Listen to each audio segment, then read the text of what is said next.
Hello, parents, and welcome to the remote math curriculum. My name is Eric Simoncelli, and I will be your son or daughter's math teacher for this semester. And as you can see, I have my email address listed there for you, as well as my phone. And obviously, if you need to contact me, please do so in either manner. So let's get started. So as a kind of set of reminders to kick things off, I am going to ask that you monitor your child's learning if and when you are available. Observe how your child follows the OneNote tips for success when working, and I'll go through on OneNote what that entails. Note that we are upholding most expectations alongside the in-person student peers each day. And then last reminder, remember that this semester will likely be a work in progress for everyone. Things will change likely over the course of time. A little bit about me. I'm a graduate from the University of Illinois at Urbana-Champaign. I have a master's degree in educational leadership. I have one in educational technology as well. And I've been a Geneva High School math teacher, coach, and mentor now for 19 years. And I absolutely love what I do in this community. Why do I teach? Well, I love to empower others. Yes, I do teach mathematics, but really that's the conduit. I teach students mathematics is how I truly feel about that. I love teaching, learning, and my family. And as you can see, I have a beautiful family. My wife, Tanis, is an educator as well in St. Charles. We work tirelessly together to improve upon our professional and our personal lives together. My son, Augustino, he is 7 and he's in second grade. My daughter, Coralina, she is 5 and she's in kindergarten. And my daughter, Taziana, is 3 and she's in preschool. My family means the world to me. And everything that I do every day, I believe translates to the community that I work for and with. One thing that I wanted to kind of speak to on behalf of my teaching philosophy, not to go too in depth on this, but I do firmly believe, and I have a little metaphor here with kind of combining the nature and nurture aspects of how I think students learn best and how I feel my teaching then in turn is inspired by that. I do feel like frankly a path, and I'll stick to kind of the main theme here, a path that is rooted in the nurture and teaching alongside our growing school culture. Speaking of which, we are growing in so many different ways, obviously now. It will lead people into a stronger educational experience. And I firmly believe that this is not just something that educators kind of set up for kids, and to the extent where we are the end all be all. I do firmly believe that parents, community members, and obviously the students themselves set the path, and we just kind of help them along that path. I love math and I love supporting students grow as lifelong mathematicians. I do have a YouTube channel that the students are already familiar with. If you have not yet maybe checked that out, I encourage that you take a look at that. It is very worthwhile, I think, as a parent, to be able to see exactly kind of how the lessons are progressing directly from me. But also, as you'll find, there's some other resources and tools that I use directly, but I also recommend that the kids kind of take a look at off to the side on their own. I do have a Twitter account. I do like to use that once in a while. I will be using it probably more as we continue here. Not quite yet. I think it's pretty early on, but it's another resource tool for kids to kind of get a more in-depth perspective on who I am and how I kind of look at the mathematical world. We are going to be using Microsoft tools primarily. Please remind your child to access their math course content each day, checking all Microsoft tools. The order of operations, so to speak, if you don't already know, your child should know very well. Mondays, Wednesdays, and every other Friday, as the only remote math teacher, the students need to meet first on the Microsoft Teams platform. That is our synchronous or live class for the full period. So if your son or daughter is required to be in math first period, for example, they need to be there on time for a synchronous live lesson Mondays, Wednesdays, and every other Friday. Then, as I'm teaching, they also need to be very familiar with OneNote and being able to kind of have dual access to both during the course of the lesson. On Tuesdays, Thursdays, and then the opposite or remaining Fridays, the students need to log into OneNote first. They are not live with me. They are asynchronously learning. And there they're doing an independent study of which they need to be working on their math for the full period. I have told the students already on those non-live days, they cannot put the math off to a different class period. And the reason is, before they know it, the work will pile up and they won't necessarily even know when they should be doing things. So when they're not live with me, they still need to report technically again on their computer and get the work done. Microsoft Teams optional office hours. This is something that I also offer on Tuesdays, Thursdays, and those remaining Fridays. If a student has questions from the prior day, whether it's a lesson or homework that I've prepared, whether it was a live lesson or a screencasted lesson via YouTube, students have the option to come into office hours. If they email me in advance to tell me they're coming in, I'm available during office hours, and we use Microsoft Teams again for that.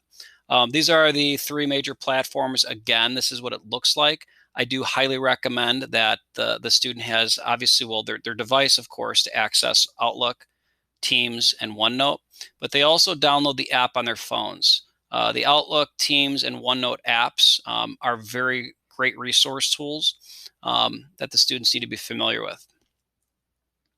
Attendance. The following is the teacher progression that should be followed should student engagement be an issue. And as we progress throughout the course of this semester, I'm going to have to be more and more kind of strict when it comes to attendance. Thus far, we're all still getting acclimated and accustomed to how just to use the tools, let alone know where to go, so to speak. But if this becomes an issue, the teacher should contact the student and parent/guardian to discuss the lack of adequate engagement. The teacher should contact the counselor if the first step did not produce the desired result. And the teacher should contact the student's dean, who will work with the counselor, the student, and the student's parent/guardian to improve student engagement. So far, this really hasn't been much of an issue, although I do know that students are having some difficulties with the technology, so I have some leniency on that. But once they figure out exactly where they're supposed to be and when to be there, I'm going to be pretty strict about them showing up on time during their synchronous class period days. Off to the left, I've noted daily attendance during the planned synchronous math period is mandatory, and a classwork participation grade will be recorded and documented. So I do need to follow the proper protocol if in fact a student is not participating or not in attendance. I have an example. I kind of joked with my students on the first couple days of school. I showed them my cell phone and I showed them all of my alarms. All of these alarms are quite literally, outside of me getting up at 6:30, these are quite literally all of the kind of period start times. Well, technically 5 minutes before each period begins, and then the period ending time. So this, for example, is the 5-minute pre-first period time alarm that I have set for every weekday. And then Mondays, Wednesdays, and Fridays, for example, you can see here I've set a time alarm for 8:30. The bell technically rings at 7:40, and then it ends again, or rings again, or my alarm goes off, right, at 8:30. So that is an alarm for me to know when to begin and end. And I strongly urge that the students do this as well on their phones, because I would hate to have them think it's a Tuesday and it's really a Monday and they just didn't set their alarm, or maybe they didn't have one even set in the first place. So I strongly urge that they do that so they don't miss class on the required live attendance days. Asynchronous times, those are obviously a separate concern. I still want students to do their math, but that really is up to them and hopefully the parents to kind of keep an eye on their asynchronous time when we're not live. Expectations, math course expectations are described in the syllabus, including the general information via OneNote, which I will break down separately. Please support your child in order to adhere to the course expectations via the syllabus, but also in order to adhere to the school expectations. There are a litany of guidelines that the school handbook provides. The relevant GHS student handbook guidelines must be followed, in other words, applicable to a remote setting. Some are more obvious than others as far as relevancy. But more specifically, relevant one-to-one device guidelines must be followed. I pulled this off to the right here. I pulled this from the student handbook, and it just speaks to the one-to-one device digital citizenship responsibilities and guidelines. So please pay attention to this. This speaks to, school issue devices should be used for educational purposes only, adhering to the student handbook. While working in a digital and collaborative environment, students should always conduct themselves as good digital citizens, respecting themselves, protecting themselves, respecting others, protecting others, respecting intellectual property, and protecting it. I will be very, very strict if a student does not adhere to these policies, because with us obviously being remote, the device is crucial in our learning, and if we disrespect each other or others, ourselves or others for that matter, it's going to be one of those things we have to keep a close eye on. We have to pay attention to this. Additional notes, I do want you all as parents to reference the OneNote general information calendar sections alongside your child as they're doing things each day. If you can pop in and see what they're doing. If this is not as easy to do, I strongly recommend that you request your child's login information. Microsoft has now kind of made it more difficult for parents to get access without a school Microsoft account. So obviously, because that's not going to happen, I do urge that you ask your child for their login info so you can actually follow along with them, maybe not even necessarily sitting next to them. Please know that I will continue to remain flexible and hope we continue to be forthright in our endeavors together. I know I'm repeating some things from the email, but I want to make this clear. If there are any questions or concerns during this remote learning time, I will address them and always err on the side of prioritizing student health and wellness first, as well as the health and wellness of your family, as it may certainly impact how students learn. Off to the right there's the regular schedule. First period, again, I do have students in first period. I also have students in second period. I have a 4-5 class as well. I have a 7-8 class as well combined. And then lastly, I have a 10th period class. So I teach 5 different math classes, and during those particular times. So if you have a question, if you have a concern, during those times on Mondays, Wednesdays, and every other Friday, I'm teaching the students live, but technically you can email me anytime, and the students, again, understand the schedule, or at least they're getting used to the schedule.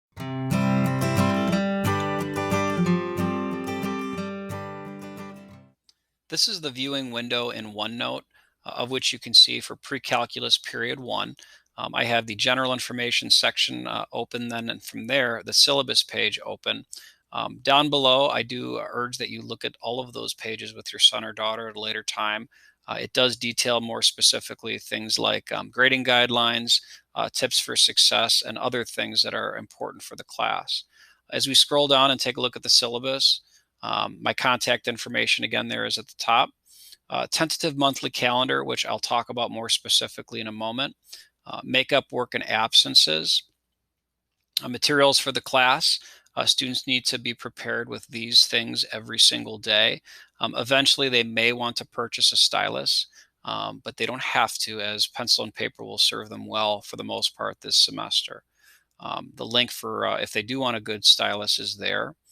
The grading policy is also there. 45% tests, 30% quizzes. Homework/homework quizzes is 5%. I could also, I guess, call that classwork, which I do later because they're obviously already at home. And then the final exam is 20%. They will be taking tests and quizzes, 1 to 3 quizzes and 1 test each chapter. They still need to show all of their work.